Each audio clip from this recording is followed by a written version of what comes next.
Assalamualaikum warahmatullahi wabarakatuh. Halo sahabat, kembali ketemu saya Faris RM di YouTube Faris RM Publishing Channel dalam episode Backstage yang kali ini meninjau kerja belakang layar dari Wirats Brothers. Wirats Brothers kali ini menampilkan produk rekaman single mereka terbaru di tahun 2023 yang merupakan representasi dari lagu hits masterpiece saya pribadi, yaitu Sakura dalam versi total Latin ya, yang digabungkan dengan etnis Sunda ya. Judulnya menjadi Sakura dalam kurung Flores de Amor, atau bahasa Indonesianya kalau diterjemahkan secara bebas adalah bunga-bunga cinta. Sakura, bunga-bunga cinta. Sakura Flores de Amor. Seperti apa kerjanya?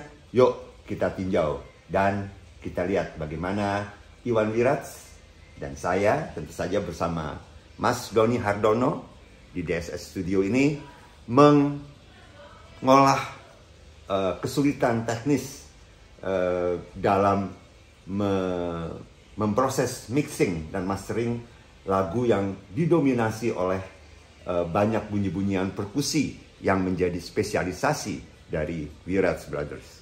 Yuk kita tinjau sama-sama.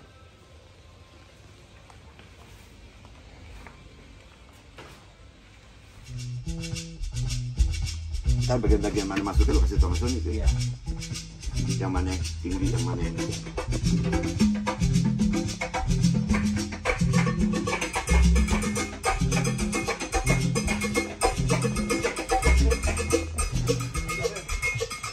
lu kan Mas, klefnya mau tebel apa mau tipis Mas?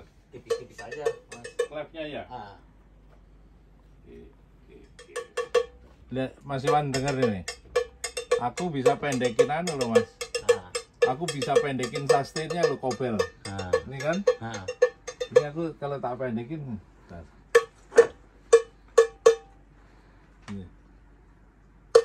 Lu pendek.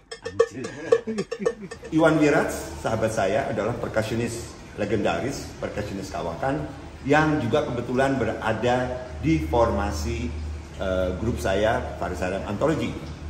Jadi si Iwan, saya manggilnya Lur Iwan karena kami di Anthology selalu pakai kata-kata sedulur ketika berbicara antar sahabat. Ya. Lur Iwan satu kali insomnia, nggak bisa tidur, begadang. Iseng-iseng dia bikin Sakura. Memang Iwan sering kali bilang sama saya gitu, kalau lagi habis main nih, habis pentas, lalu dia bilang, gila tuh Lur ya, lagu Sakura itu energinya emang luar biasa. Saya pribadi sih sebagai yang nulis pencipta lagunya merasa bahwa apa iya gitu ya, karena saya merasakannya sih ya oke lah gitu ya. Selama satu presentasi karya musik dimainkan dengan passion yang cukup, tentu saja energinya akan ketemu. Tapi Iwan sering kali bilang gitu sama saya. Nah, ketika satu hari di akhir bulan Oktober tepatnya, si Iwan kebetulan nggak bisa tidur, dia begadang, dia bikin nih Sakura versi baru ini dalam versi Latin, karena kebetulan dia memang fasih sekali dengan Latin, yang dengan secara iseng dia balur dengan etnis Sunda dalam presentasi vokalnya. Dia bikin gitu, nggak ngomong-ngomong sama aku gitu ya, nggak ngomong-ngomong. Nah, hari berganti ketika bulan November kami bertolak ke Senggigi Jazz Festival di Lombok. Nah, ketika kami berangkat di airport nih, si Lur Iwan datang, dia bilang, Lur, lo dengerin dulu nih gitu. Pakai earphone saya denger nih. Saya gitu ya, lagu ini kok bisa begini gitu ya. Sakura yang saya tahu sebagai pencipta lagu yang sudah saya olah dengan berbagai presentasi, tiba-tiba saya dengar presentasi yang luar biasa baru gitu ya. Latin, tapi Latin itu bukan Latin fusion seperti yang umum dibawakan oleh orang. Ini benar-benar saya langsung membayangkan perkusionis legendaris musik Latin Tito Puente misalnya gitu ya, atau Santana dulu ya, yang garapan percussion itu asik banget gitu. ya Latin bener gitu. Nah sehingga saya bilang sama Lur Iwan, ini lu serius mau lu produksi nih gitu. Ya Lur, ya ini mau produksi gitu. Oke, akhirnya saya bilang saya kasih izin gitu ya. Nah, dikembangkanlah oleh Iwan Wirats dan saudara-saudaranya tergabung dalam Wirats Brothers, dan akhirnya jadilah Sakura Flores de Amor. Judul Sakura Flores de Amor itu datang dari saya, karena kebetulan di belakang, bagian belakang lagu Sakuranya itu Iwan menyanyikannya dengan bahasa Latin, sehingga saya bilang udah sekalian aja di gimmicks, kasih gimmicks yang seru gitu, supaya juga menjadi sesuatu yang baru gitu. Sakura Flores de Amor atau Sakura bunga-bunga cinta. Nah, tepatnya saya kemudian diminta oleh Iwan untuk mengisi synthesizer solo di tengah, dan juga Iwan mengajak serta pianis Yongki Vincent, ya luar biasa sekali, yang secara spontan mengisi piano, dan jadinya buat saya luar biasa.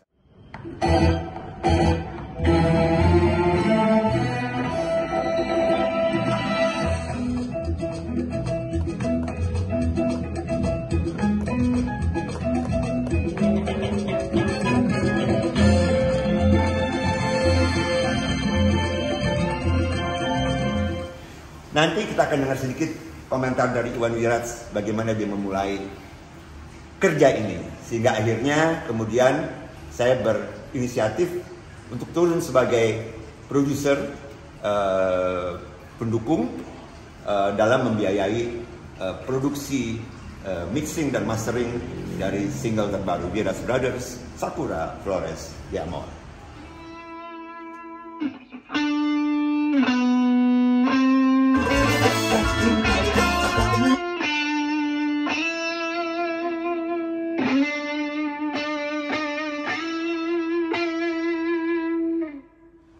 Jadi awalnya gini, kita ini antologi itu mau berangkat ke Lombok ya. Pas waktu itu saya nggak bisa tidur, ya udah ngotak-ngatik ini aja, ngotak-ngatik di komputer. Tiba-tiba memang terlintas lagu Sakura, gitu kan. Memang karena di antologi ini Sakura itu udah melekat banget lah gitu ya.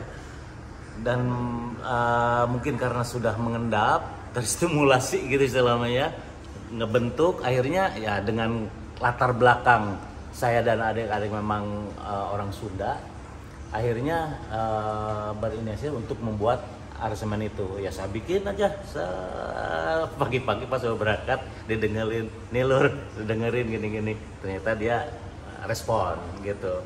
Ya udah, kita aja. Dan insya Allah mudah-mudahan berkah, karena energi Sakura itu luar biasa.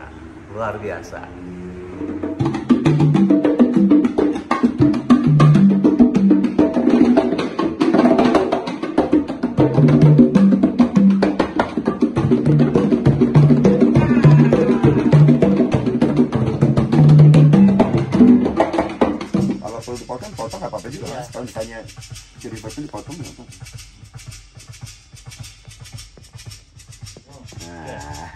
Kan kalau kita bikin musik Latin sebetulnya kan yang penting itu adalah detail dari perkusinya, karena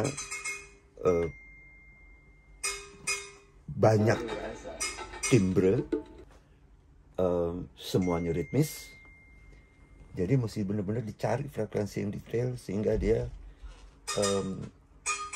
semuanya tembus gitu dan membentuk ritme yang jelas gitu. Nah ini yang susah sebetulnya dari kalau pengerjaan lagu yang dominan dengan perkusi seperti musik Latin seperti ini.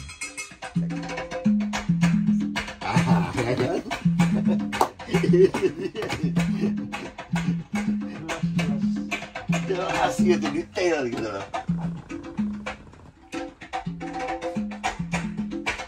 Oh, gitu kan.